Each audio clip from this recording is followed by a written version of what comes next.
Good evening, everybody. Thank you for sticking around through that first segment while we're kind of rolling the shoulders, getting the kinks worked out, and it does give you a halo. We I know. had to change the lighting, and now he looks like a little angel running around. And that is not true. It's about time. I have earned it. I have sacrificed so much in my life to get this.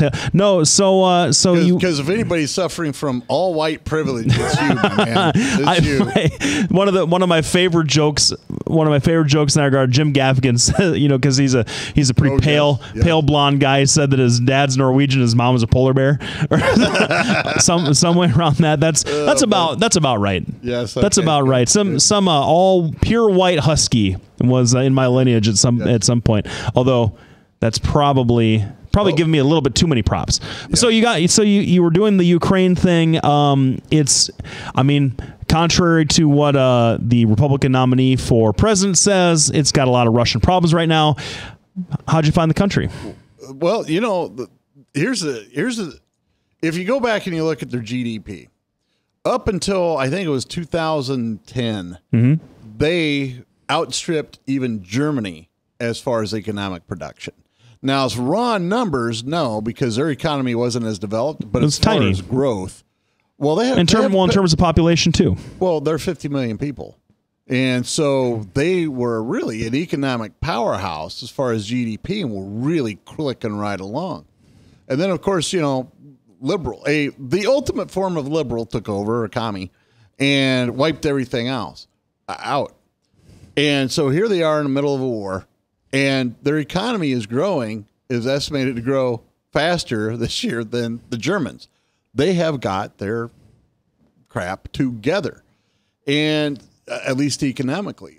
And of course, I wrote a blog. I got a lot of the details in there, so I'm going to, kind of skip it. You can go to docandlefty.com and read, because it's a 2-part blog. And so I'm in Odessa, and I'm looking around, and it's more of a Russian enclave than it is a Ukrainian city. So I'm asking the people there what's going on. And they're all like, well, geez, we're really doing well. We're really embracing free market capitalism and all this. And there was a space where you could go down there and have your kids go play.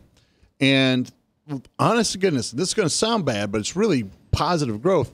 They took this kid's playground out and put in a bunch of, it's like an East Village kind of thing. They have, they have a place you can get your T-shirts done. They have a place that you can go eat. They got, craft beer. They got all kinds of stuff. They have, since it's Odessa, they have hookahs there, right? So I have to be careful how I say that, right?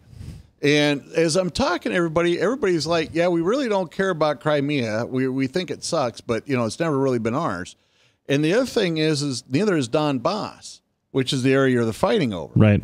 So I talked to a lot of the Ukrainian. Now, don't get me wrong. Well, hold on a second. In general, this is a generalization, but in general, they're like, those two areas have always been Russian. Tell me first. Really Ukrainian. Really quick, just to give everybody kind of a primer. Where is Odessa? Odessa is, if you know where Istanbul is, it's straight north across the Black Sea. So it's in the eastern part of the country. It's in the southern part, southwestern part. Southwestern part. Yeah. Odessa looks like, have you ever baked bread? Yes. Ever done that? All right. And you know how you put in too much yeast and everything leans over to the side? Yep. Well, that's what Ukraine looks like. It looks like a piece of bread, top of it leaned over to the side. And the part of the bread that's closest to the pan part, that's where Odessa is. So this would be in a pro-NATO, pro-European part of Ukraine. Yeah, because Eastern Ukraine is what we've been told is more Russian oriented. Yeah. Now keep in mind, the Russians came in, wiped out. They call it the Holodomor, and it's basically the Ukrainian Holocaust. They estimate 33 million Ukrainians were killed in this famine, and it was engineered by Stalin. Stalin, yeah. Yep. I can't imagine that the whole country only has 50 million people now, and the truth is they wiped out Ukraine, and they also exported all the men out to Russia. Which is why Russian is such a prominent cultural and linguistic stronghold in Ukraine still to this day. Yes. And so so Odessa is, for the most part, a Ukrainian city, and Yanukovych introduced all kinds of crazy rules. And one of them is a city can pick its own native language. So, like the one town that I know about that I go to is Bill of Surface Orphans. Their official language is Moldovan. Well, how do you get that? You're 1,000 miles from Moldova, but that's what they picked. And so anyway, the people there, don't get me wrong, there's a whole range of opinions, but in general, people were like, well, the Donbass really, up until like when they made Ukraine, before that, it was much more of a square, a square chunk. It was sat squarely in between the two. Hey, there you go. Thanks. So you can see where Odessa is.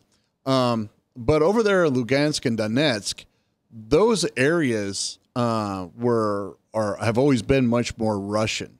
And in fact, all along down that sea, Azov, all the way down to Crimea, is basically, old former Russian territory. Well, and Crimea especially was a Russian vacation spot. Oh yeah, and the Russian Tsars. I mean, it had never been anything but Russian, unlike a lot of until Odessa. Khrushchev gave it back. Yeah. Yep. Well, they didn't even give it back. I mean, Khrushchev just here. This is how we're slicing up. If you look at Ukraine historically, it encompassed Transylvania, Moldova, and that area. So these people were like, well, hold on. We're tired of fighting. Let Donbass declare independence because they're really not going to be part of Russia. They want to be their own autonomous state like Crimea was. You have to keep in mind, Crimea wasn't part of Ukraine anyway. Well, Russia's not going to allow that, though. What? Russia's not going to allow either of those regions to be fully autonomous. That's not the point of this whole exercise. No, and that's true. And that's true. And so a lot of people there, that's what they wanted. I noticed in Odessa, there was a lot of European families. And that was the first time I'd ever seen actual full-on families and don't get me wrong, Ukraine's European, but we're talking Western Europeans showing up with their whole family.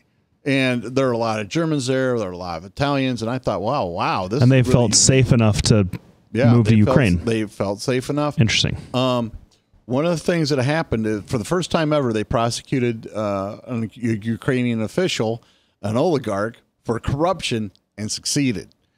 Not Timoshenko.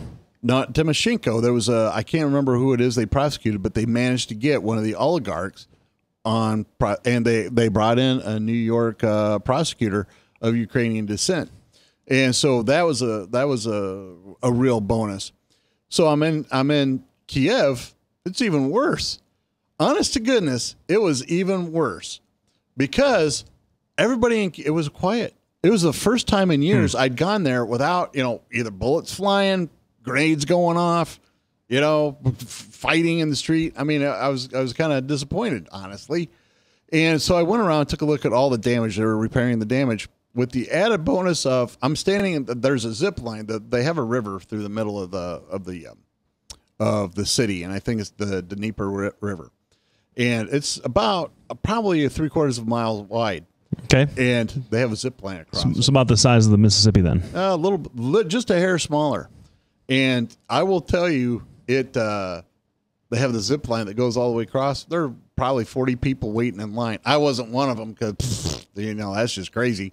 And they were all American families. And I was sitting there and I was like, what are you guys doing here? Oh, we're on vacation. Why would you pick Kiev, Ukraine? Oh, it's a beautiful city. We saw advertisements say we got the deal. So here's Ukraine finally catching on and hold on, we can do a lot for our economy by advertising. Right. Now, they also had NATO joint exercises, and I'll tell you a little bit about that after we get back, and then we'll head on into something like Hillary or Trump, or we can go into I want to talk, honest to goodness, I want to talk Olympics a little bit, but I also want to talk about sexism, politics, and the Olympics. So we're going to be back right after this break. We'll continue our conversation about Ukraine. Thanks, everybody, for tuning in. Without you, we couldn't do what we do.